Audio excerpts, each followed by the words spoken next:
para sa isang tao. Dahil kung mahal ka talaga. Hi! Alam niyo mga kabilas, sa dalawang magkarelasyon, mayroon talagang isang martyr. Pagdating sa punto na magtatapos ng kanilang relasyon, mayroon talagang mga nagbibig. Kasi marami mga rason kung bakit nagbibig ang isang tao. Mapalalaki man o babae, mga kabilas.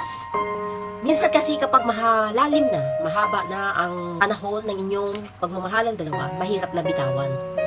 Kaya nagkakaroon po talaga ng martyr.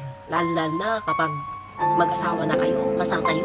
Marami po tayong mga kababaihan na mga misis na nagiging martyr. Mapalalaki man.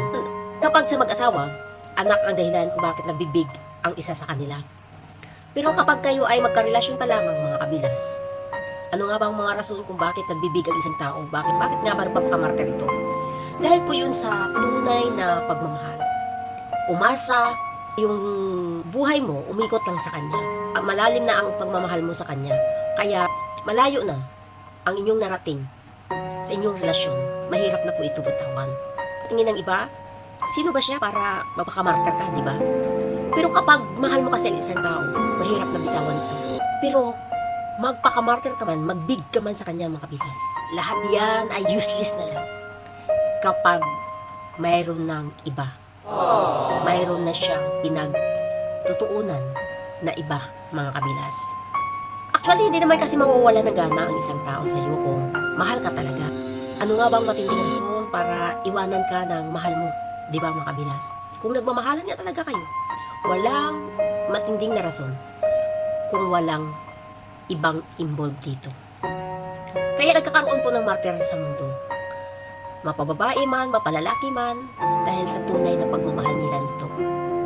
Dahil kung hindi sila nagmamahal ng tunay, hindi po sila makikipag-martyr sa isang tao, mag-beg sa isang tao, ibaba ang sarili nila sa isang tao, dahil mas marami pa pong tao sa mundo. Kaso, tunay po ang pagmamahal nila sa tao. Kaya nagpapakamartir sila, mga kabilas. Hanggang saan ka? Hanggang saan mo tiisin ang lahat ng sakit na binibigay sa iyo? Kung siya naman ay masaya sa iba.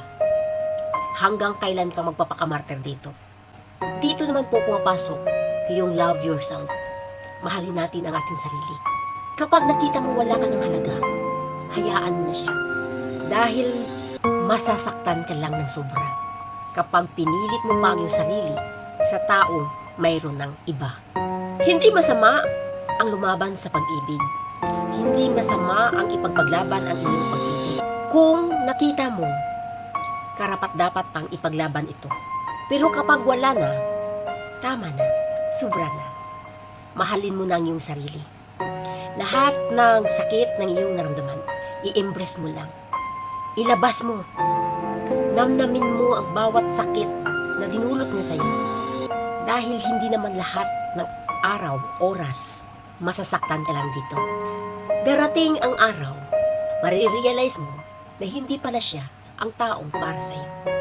Dahil mayroon pa palang alaans, Lord, na mas deserve ng pagmamahal mo. Ibigay mo ang kanyang freedom kung mahal mo talaga ang isang tao.